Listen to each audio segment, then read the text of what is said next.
Insanity is doing the same thing over and over again and expecting different results. To learn a one-arm handstand, you have to be at least a little bit insane.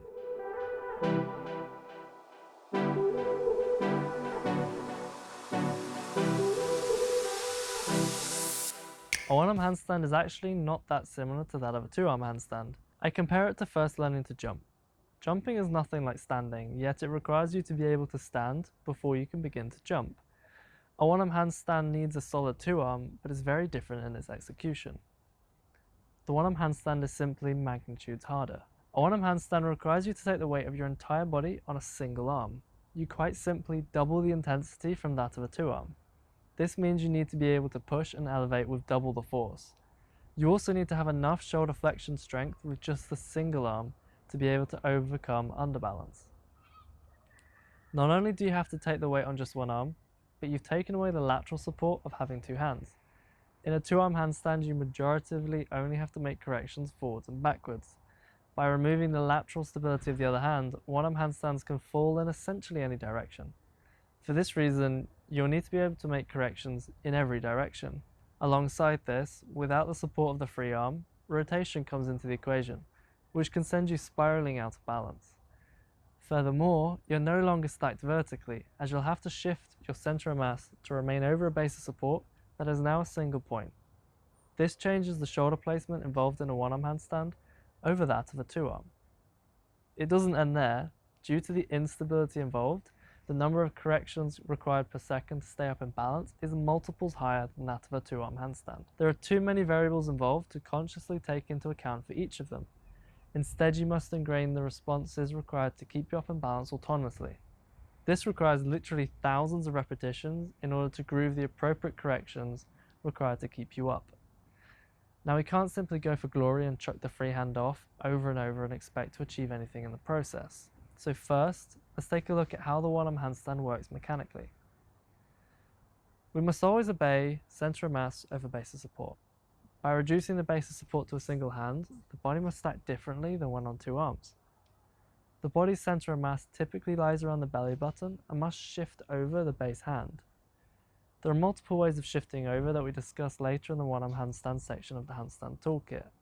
Nonetheless, this shift of base of support over center of mass must happen. I view the one-arm handstand as having three levels of corrections. The first layer is correcting within the hand itself. The hand makes minute adjustments multiple times per second in all directions, somewhat similar to the forward and backward corrections of a two-arm handstand. The second level comes into play if the center of mass starts to leave the base of support of the hand. The elbow can now compensate and in effect temporarily extend the base of support.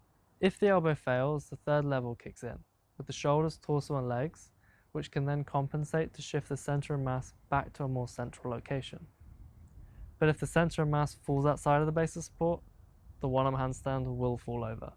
The order of corrections can change. Using canes, for example, takes the balance in the hand away and replaces it with the ability to move the base of support, i.e. the cane, under the center of mass instead.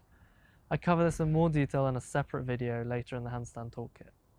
Some individuals, typically found in breakdance, calisthenics and the movement culture scene, place more emphasis on the third layer, torso and legs, to balance on one arm, and have done so with some success. So there are different approaches to achieving this skill.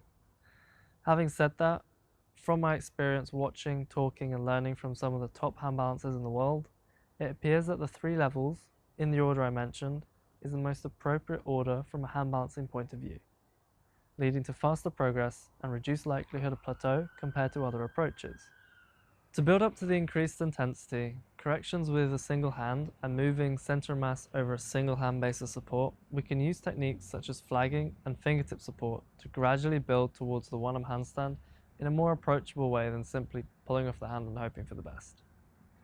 Learning to one-arm handstand will easily take 10 times the hours of first learning to two-arm, and is equally, if not more, frustrating than first learning to handstand. It also requires you to do drills thousands of times in order to ingrain the appropriate corrections for the one-arm handstand. So the rest of this section of the Handstand Toolkit will go through the stages to build towards the one-arm handstand. If you do decide to go on this journey, remember we're here to guide you. I have been where you are now, so if you haven't done so yet, if you get stuck or need motivation, Feel free to reach out using the individualized coaching uploads found at the end of the toolkit. Good luck.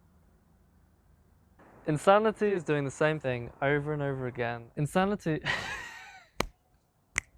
Yes.